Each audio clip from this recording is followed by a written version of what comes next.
In the 90s, Charlotte was a city under siege by the crack epidemic. Beneath the chaos was a friendly coworker who you would open the door for with no question. Today, we're looking at the mask of sanity worn by the Charlotte Strangler and the community that had to fight for justice when the system failed to see what was right in front of them.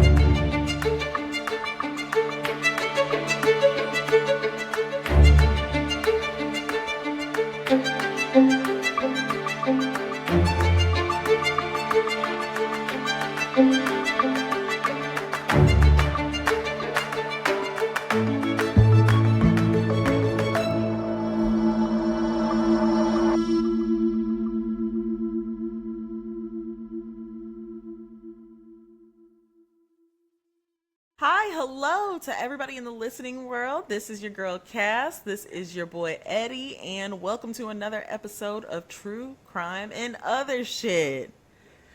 Today we are going to be covering a case that's a little close to home. So this is about Henry Louis Wallace. If you are from the Charlotte area and you're a Charlotte native, I know we're rare, but we do exist. You know this case well, and you might have even known Henry Louis Wallace, or unfortunately, you may have known some of his victims. So a trigger warning for today definitely is violence against women, sexual assault, and also drug use. So if those are a trigger for you, then maybe this isn't the episode for you, or this might not be the podcast for you as a whole, and that is okay. All right, Eddie, you got anything to say with your tea over there?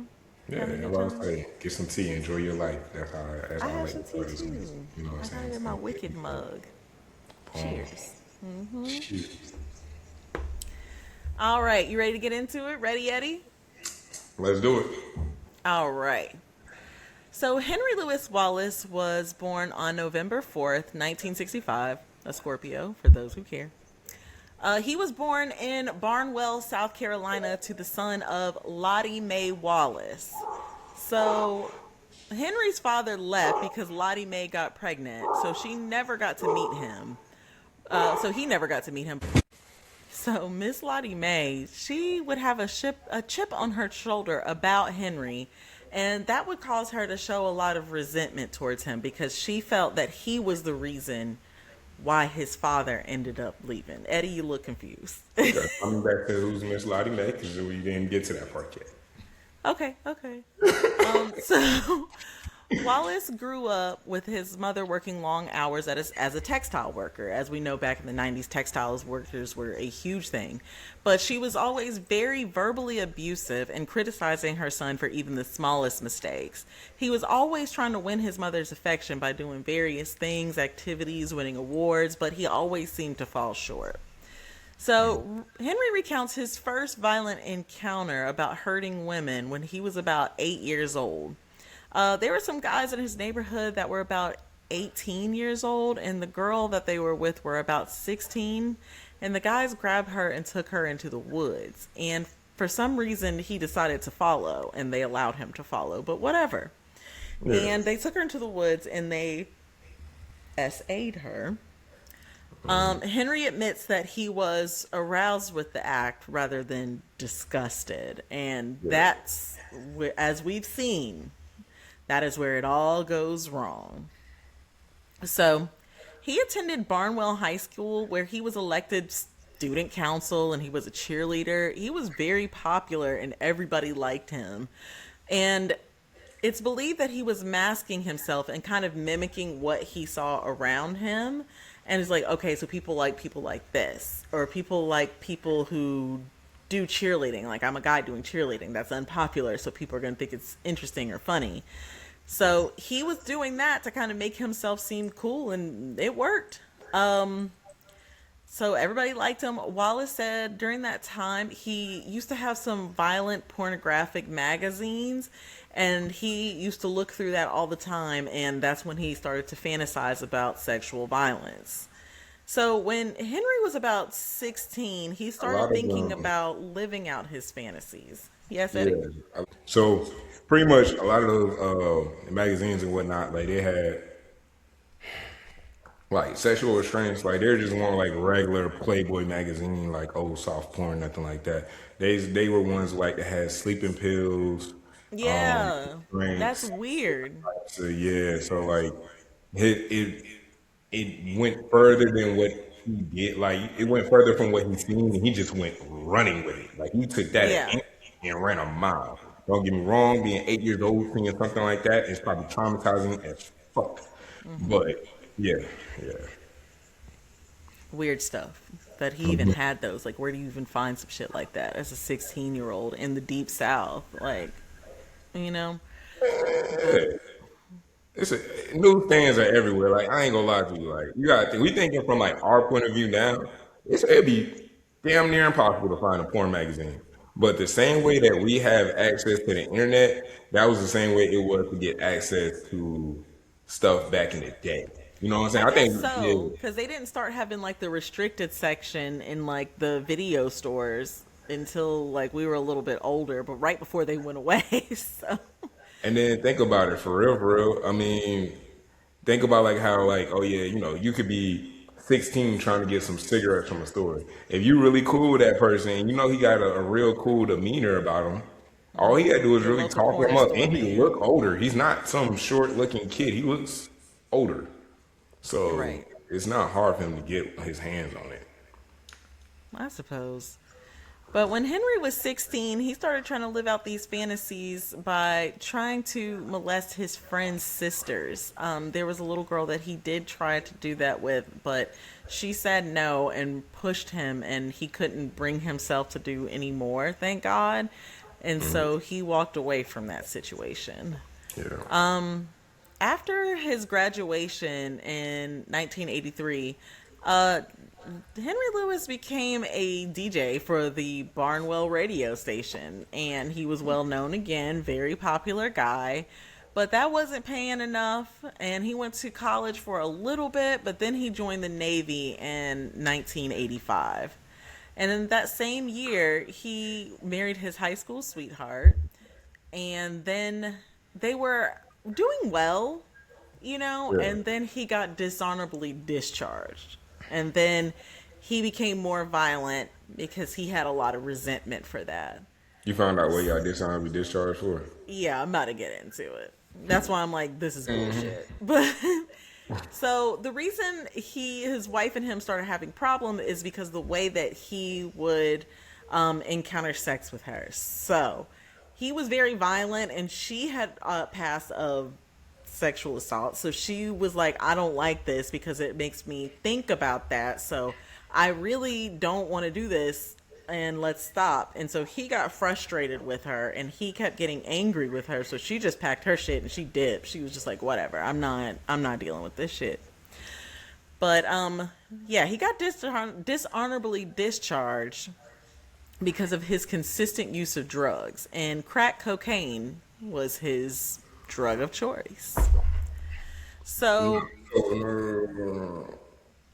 So I mean, like, yes, that's true, but he got dishonorably discharged just for like petty theft.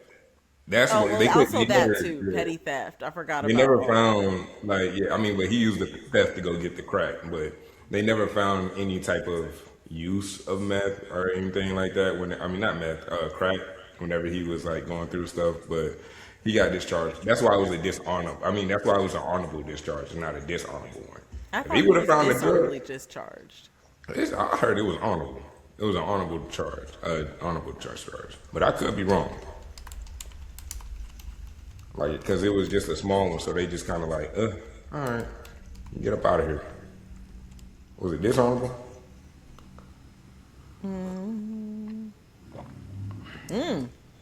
He was honorably discharged. My mistake. I thought he was dishonorably discharged, but Because it was a petty theft. So they were just like, we're just going to get you out of here. But we're going to get you either honorable. way, So this like, man was still on crack. oh, yeah. Crack was still there. Crack was still He there. was still a crackhead. So he ends up leaving South Carolina, and then he ends up moving to Charlotte, and his addiction to crack continued while he lived in Charlotte. So Charlotte was a different place back in the day. Anybody who was here, that the crack epidemic really hit Charlotte extremely hard. The Charlotte Observer was reporting homicides every single day. They were extremely stressed out. The detectives were very burnt out. They were kind of like drained, so they didn't have a lot of time to look into all of this.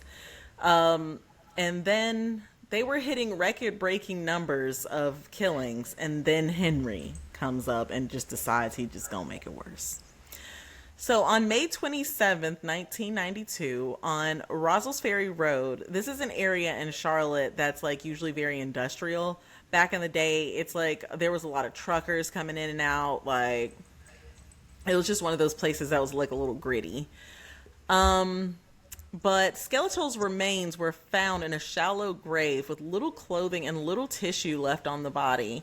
When they found this, CMTD blocked off that area and they did a grid search immediately, but there was really nothing that they could find. The autopsy of the corpse was related to blunt force trauma, and that was the person's demise. She fought hard and she fought aggressively, but unfortunately, it was no match for Henry Louis Wallace because he was a pretty stocky guy. Yeah. And dental records confirmed that it was a black female named Sharon Nance. Sharon was a mom. She was a kind and loving person, vibrant energy, and she was doing, unfortunately, what she had to do to take care of her family. She was a known prostitute around the area, and the last time her family saw her, they said she was going out dancing. And she had been gone about a week when her family filed a police report because they were like, she would never leave her son along that That long. long. That was her son, you know? And Sharon's aunt was the last person that saw her, and she was like, she just said she was going out with her friends, and that was the last time they saw her. And then 19 days later, on June 15th, 1992, we see Caroline Love. Her family reported her missing, and Caroline was a 20-something-year-old woman who was just starting out on her own. She was going to work and working in fast food restaurants to make ends meet. She worked around the Eastland Mall area, if you know, you know. And her family went to her apartment because they didn't hear from her for a while. Her cousin went in there, and he was like, Caroline's not here, but her purse and all of her belongings and all the stuff that she would take if she was going to be gone are still here. And they actually thought that Caroline's cousin was a suspect because he didn't come to her funeral and they didn't have any other leads, and they were like, you were the last person in That the person. apartment. He actually And drove her to work that day too. yeah, So he like was the him last person to start, see her alive. yeah. So for him to start like kind of acting weird like that, yeah. But funny story. Well, not funny story, but kind of interesting fact about the case was the investigator who I forgot what was the lady's first name, the first lady who they found on the side of the road. um Shannon, hold on. Yeah, Sharon Nance.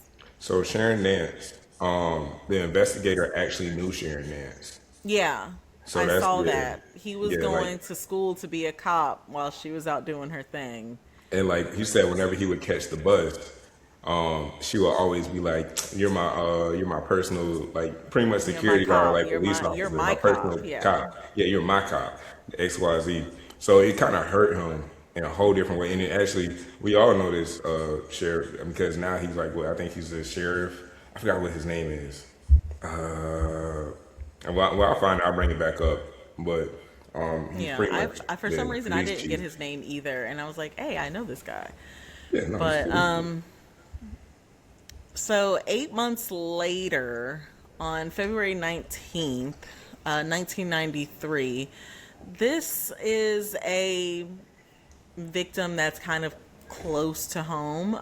So this victim was the daughter of one of my aunt's really good friends. Shawna Hawk was a very sweet and driven young lady, according to my aunt. She was a college student, really just trying to make her way. And she, of course, had a very bright future ahead of her. She was smart, she was educated, she had the world at her fingertips. I don't know if Dee will end up hearing this, her mother, but I'm gonna get into the details of kind of what happened. So Dee, if you are listening, please just go ahead and stop now and pick up in about 2 minutes, and I'll timestamp it in the show notes because I don't want you to hear that. But unfortunately, Shawna's light was extinguished when her family came home and saw her deceased in a bathtub with water in it. They were confused because how did this happen? Did she take pills? Did she somehow fall asleep? Like, how did she drown? Like, what happened? They were confused, and the house, because the house was still very neat and organized. They saw that everything was in its place, so they assumed that this had to be somebody that she knew very well. It was somebody she was so comfortable in that she would have just let them right on in the house. So the question is this like somebody she knows, or is this a man? Is this a woman? You know, we have nothing. But the autopsy did show that Shawna was, she passed from asphyxia. So now we have 3 black women that have been victims at this point, and we still have no idea who did it. And shortly after this, Audrey Spain, age 20, found June 25th, 1993. Valencia Jumper, 21, found August 10th, 1993. And a few months later, Michelle Stinson was found on September 15th, 1993, all found dead in their apartments. So now we're at 6 dead black women with all the same autopsy, showing that they were, you know, strangled and sexually assaulted. Yeah.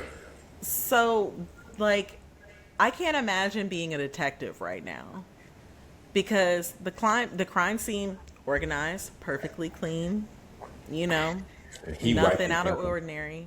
You gotta remember, he's also like a Navy veteran too, so it's not like it's not unordinary for him to go ahead and make sure everything is clean to like perfection. Like he's pretty much been trained to make sure it's That he doesn't leave a yeah, trace. correct. Yeah, So so that's just a little unnerving to think it's like, you know, somebody like that, just somebody so close to you that you're just like, oh yeah, whatever, come on. But all of these ladies did have something else in common. They were all responsible. They were all taking care of what they needed to take care of. They were all trying to find their way in life, and they didn't have anything in their past that would have said, you know, they could have just fell into bad company and this happened. correct. Like, you know, usually if you see like a victim or something, you're like, oh, well, she did kind of hang out with a rougher crowd or, you know, whatever, whatever. But there was absolutely none of that, which made it even more strange. A And lot you of them were really actually have trying to nobody that you can yeah. look at. A lot of them Because were you're trying like, to better their lives and going to college. yeah, like, and as we know, like going to college in the 90s, that was rare for black women. So it's like these ladies were really out here hustling. They are doing the damn thing. They can see the future. They can taste the success on their tongue. And it's just like that's just unfair, you know? Going so close to success, but yet so far away too, and it's just ripped away from you in a flash. Right. So a mother comes to her daughter's apartment to see her daughter and granddaughter. And as soon as she gets there, she notices the door is ajar. And she walks in and she sees her 4-month-old granddaughter unattended. So she's like, "What? Like, little girl, where your mama at? You know, because you shouldn't be out here by yourself." And then she walks to the bedroom to find Vanessa Mack, only 25 years old at the time, to find her mother unresponsive in bed. Vanessa had let Wallace in. She seemed to be super comfortable with him. But now the city is on full alert because what do you mean there's somebody going around the city killing only black women? And on top of that, like all the crime scenes were completely neat and there was nothing really out of the ordinary. So as a detective, what do you even do? Like, you have absolutely nothing. So actually, I don't know if it was this one or it was the next one, but what they realized is, and stop me if you about to come up into it, I think I'm about to but come up to it. you about to see, you talking about like the So there's card and no evidence, no leads. And of course, they did see that Vanessa was sexually assaulted and she was strangled. But they noticed that her ATM cards were gone. That's the one. Boom! That's the I one. knew. Can we Yo. like fuse like Dragon Ball Z? Yeah. But so they realized that, hold on, why are these gone? And they were like, I bet you Dum Dum didn't use these. And sure enough, he did. Now, mind you, it is still 1994, and video camera and surveillance camera really isn't the best. So they go to the ATM and they see where her card was used, and all you see is a black blob. Really, I mean, it's nighttime, and this man, he's a dark skinned black man in the dark, and the only thing Yep. that you can see is the gold cross in his ear. And they're like, okay, I mean, what are we really supposed to do with this? But the detectives hold on to that, and they were like, all right, keep this on the low. Let's see what else he does, because he's starting to get sloppy now, because he's starting to get confident, because he's starting to believe that we don't have the resources to, continue this. So now we have 7 dead women, still no lead. The police Oh department is no, in no, shambles. no, no. They do have leads. They actually do have leads. I'm not gonna No, lie we to you. not yet. No, no, You no, got no. too much dip on your chip, No, Eddie. no, no. You don't know about this one though. You don't know. This is in the report I sent you. So what happened Okay, what was is? the detective that was what's his name?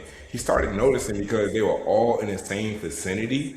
So he said, "All right, everybody that like you have because like of course when you got a homicide and they have not made the connection fully yet.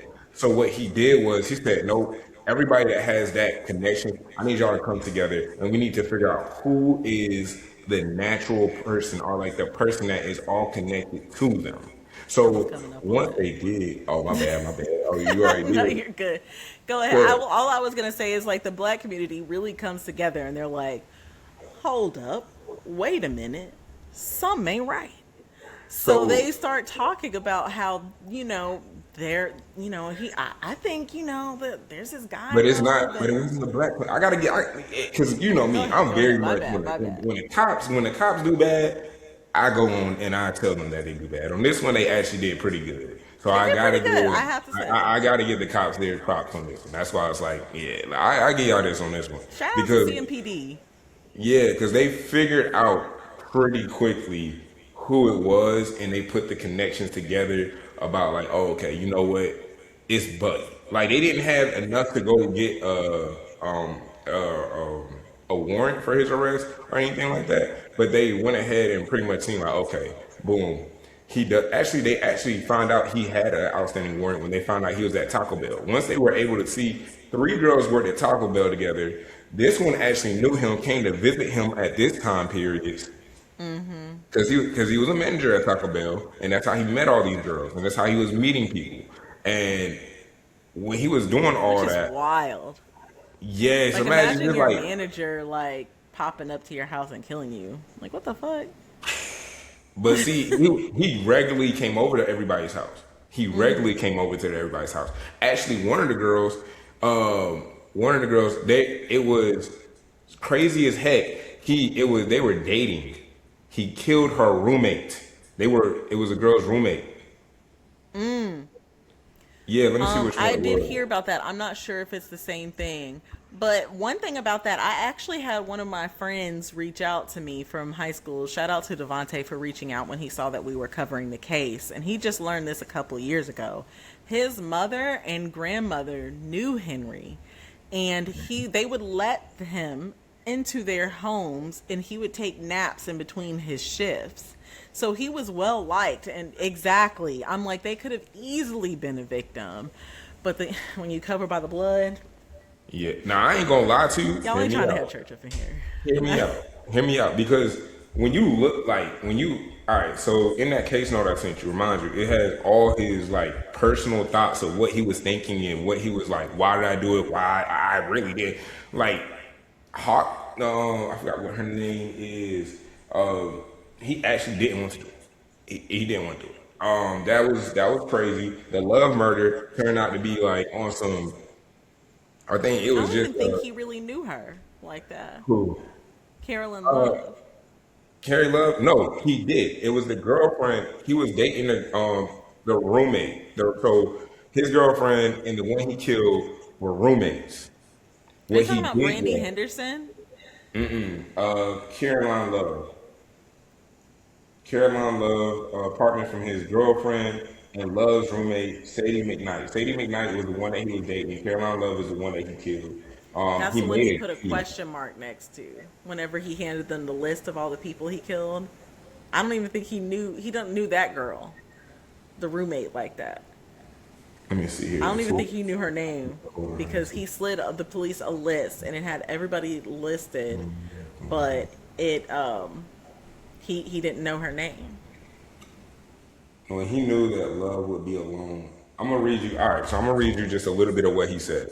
He said Okay. he had taken the key to Caroline Love's apartment from his girlfriend and Love's roommate, Sadie McKnight, when he knew that Love would be alone. He entered her apartment and hid in her bathroom for her to come home from work. When she arrived home, he told her he wanted to make love. When she resisted, he put her in a wrestling hold. And this is quote what he says. I kept a hold on her until she passed out. And at that time, I moved her to her bedroom and removed her clothes. And I'm not going to get into all that. Yeah. He pretty much did chokehold. And yeah, I'm just going to let it end there. But that's pretty much what he said about the Caroline Love situation. Crazy. But the police are in shambles at this time, and they don't think it can get any worse until March 9th, 1994 rolls around. Brittany Henderson's boyfriend came home and he found her dead and strangled, had no idea what happened. And on the same day, in the same apartment complex, Betty Bauckham was found strangled and dead in her bed as well. So Betty's car was actually missing, and this is where he messed up right here. So he started getting sloppy, and the detective started picking up on it because now you're taking cards, you're taking cars, everything. So the car was found not too far from the crime scene, so they went immediately downtown and they processed it. And Wallace was really smart. He was a trained killer, so he knew how to wipe the crime scene down, and he didn't leave any fingerprints anywhere. But where he messed up is he slammed the trunk shut and he forgot to wipe the trunk. So they're dusting, and they see like the side of his palm. It's almost like where his pinky, ring finger, and middle finger made contact with the trunk. And they were able to pull that print right up, and then they were able to run it. And they immediately got a hit. And when they hit it, they found out that it was Henry Louis Wallace. So now we have a name. And the only thing they could find in his background was like a bunch of petty crimes. And the same mugshot that they came across, that he had the same cross earring in his ear as he did. So they were just like, oh, This got is, yeah, it. confirmed. Right. So now they realize that this man was all over the place and right in their face the whole time. This could have been the same man that was making your tacos as a detective while you're running around doing your investigation. He knew all of his victims personally. All of his victims opened their home to him. Southern hospitality opened him with welcome arms, and he betrayed their trust. So, like I said, the black community decided to come in, and they were like, look, like, we think we know who it is. People start talking to people. They start all realizing that every single person knew who he was. Like, my aunt knew who he was. Like, he was a very well liked person. So I just thought that was like super interesting that he was right in their face and right under their noses the entire time. They actually already had a warrant out for his arrest too by the time they got him for the murders. And the crazy part is when they got him for the disposition, it's going bloodline. So first of all, they get him for the disposition, and at first he's thinking that they're getting you for the thefts. So he tried to make it seem like, oh yeah, it's only, you know what I'm saying, y'all get me for the threats, it's okay, like, you know what I'm saying, I'll admit to that, this, that, and the third. But then they're like, nah, we got you for everything, and this is the evidence we got. As soon as he did that, that's what he went and told everything. He said, well, there's good Henry, there's bad There's Henry, bad Henry. and Yeah. there's two different Henrys. And when I tell you, I was watching that disposition, I've never seen somebody so disconnected from the other side of him, if that He makes sense. acted like he was talking about something A that had friend absolutely nothing to do with to do him. with him. But He he was like understood. But he very understood that it was callous. him. Yeah. Yeah. He was like just extremely callous, and he talked about, he's like, well, it was very, like that. He's like, well, so this happened, and this is kind of how I did it. But like, here's why, and this is why I feel like I did. Like, he was And literally then treating it like he it was jumped from theirs. first person. Like I don't know if you've seen, but he jumped from first person to third person like a bunch of Yeah, times. that was Like we talking weird. from like, oh yeah, like I to like Henry would, like, you know what I'm saying? Henry would, and I'm just like, okay. But I Probably a think little some of mental the illness going on, a little schizophrenia, probably. yeah, the first rape, did you hear about the first rape in Washington? Was it the prostitute? Yeah. Yeah, when the prostitute took three of his service members' rings, and she says that she was keeping those rings until he paid her, and so they Yeah. couldn't get the rings back. So she knew him, so she let him in, and then he just could have gotten the rings back, but no, he didn't. He decided to sexually That's where assault he her. played out. Yeah, I'm about to say that's where he played out his fantasies. And then you know what's crazy is, so you remember how you talked about before, um, when you talked about like, oh yeah, like it was his friend's sister that he tried to rape. Yeah, so actually he did it again, where he raped one of his friends, but he actually killed her. Mm.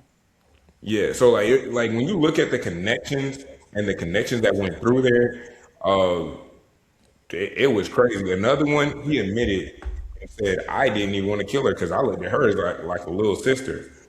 It, yeah, Yeah, he was a sick puppy, and you said he got the death penalty, right?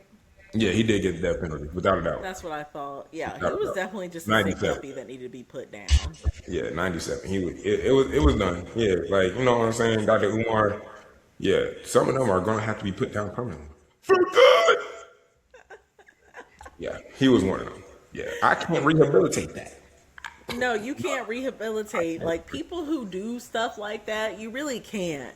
And Yeah, unfortunately, y'all, we wish that we had some really dramatic, drawn out court case, but the judge looked at him and was like, yeah, but death. but it's done.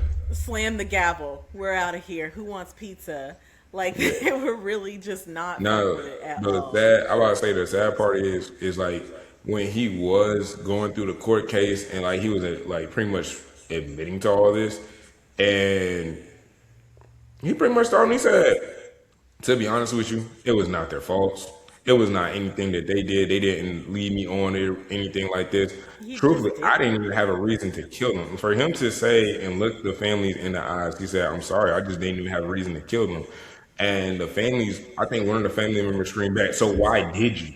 And which is Right. understandable. Like, but why did you?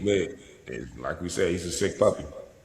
So that's what I had on him, and just like reading through his notes of like going through of like all the people that's close, the connections and how close these people were. It's just like, bro, what?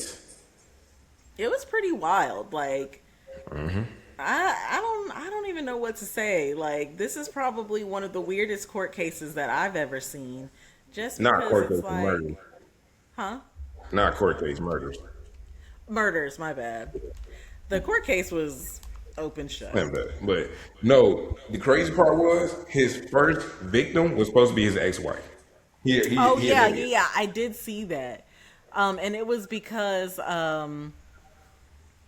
like, he was mad at her for leaving. So he actually was sitting outside of her house and planning to break in and rape and kill her. But She just then didn't come to the door.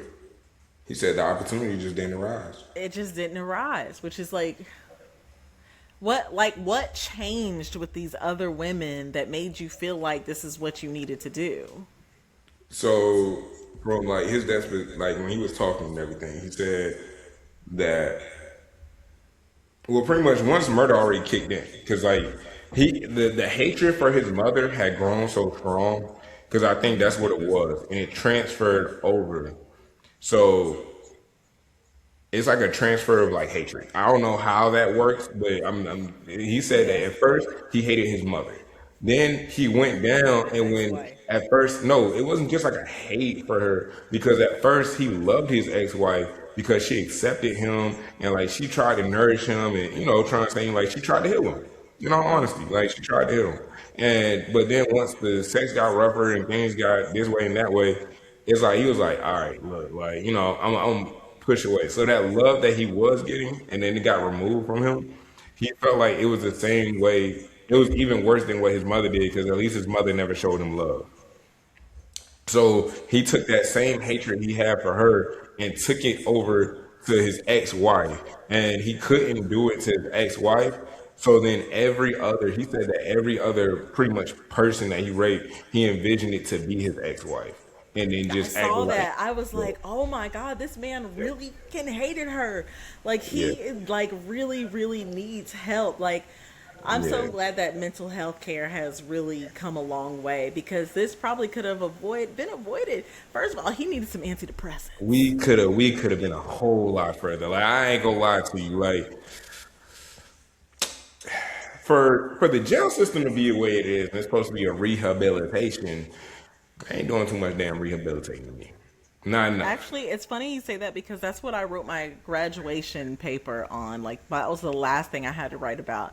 And I ended up going on basically a rant saying like the criminal justice system is bullshit when it comes to rehabilitation because no really rehabilitation is going on. Y'all just put them in a cage and you do make them do like forced labor, shit like that, and all the things that other people don't want to do. It's indentured servitude. I'm connecting it back to the Constitution and how this is really fucked up and wrong. And my teacher was like, A plus. It's even worse than that, because if you want my honest opinion, what we like the jail system. Actually, you know what? I think that's probably gonna be my next case. I'm gonna look at one of the cases about like going into jail for a petty ass crime, a small ass shit, and then you get into jail and you leave a whole lot worse than what you come out. Because think about it. Imagine you go in Become for like let's say a institutionalized. nonviolent drug charge. But then you're stuck in there inside a community with everybody who has killed, murdered, raped, do the worst possible thing in the world, and you are told to fend for yourself. You have to either find a gang.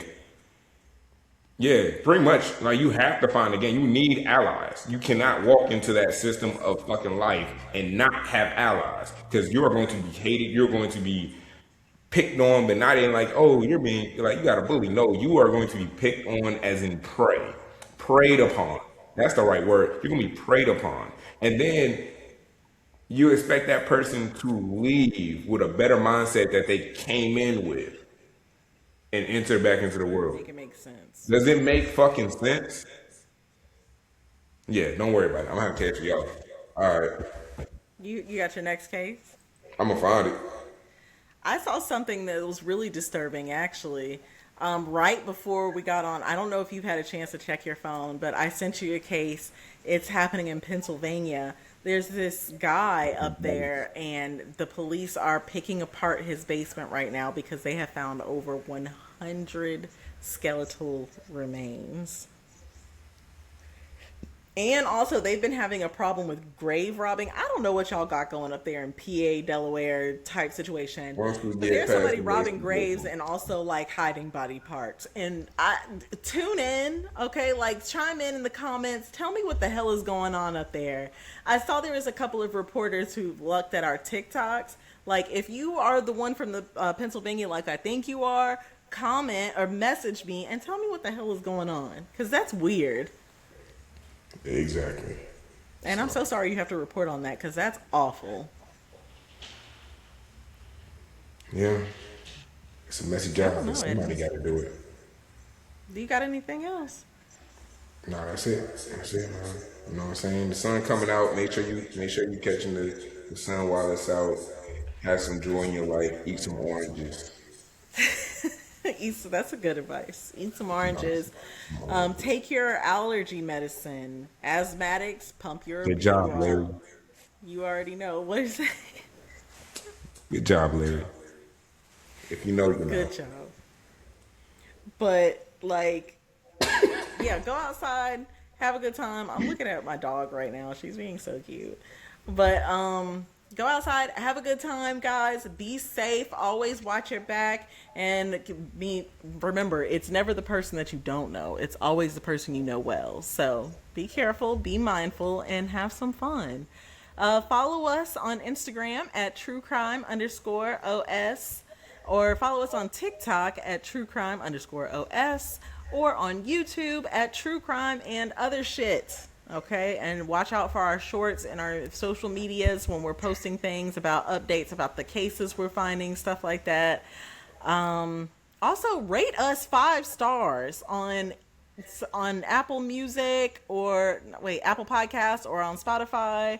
Like, just help us, okay? Because we're trying to grow. We're starting to get to the next level of the podcast where we're starting to be able to ask for ads and ask for cha-ching. So please go ahead and rate us, share us with your friends, and I guess be good until next time.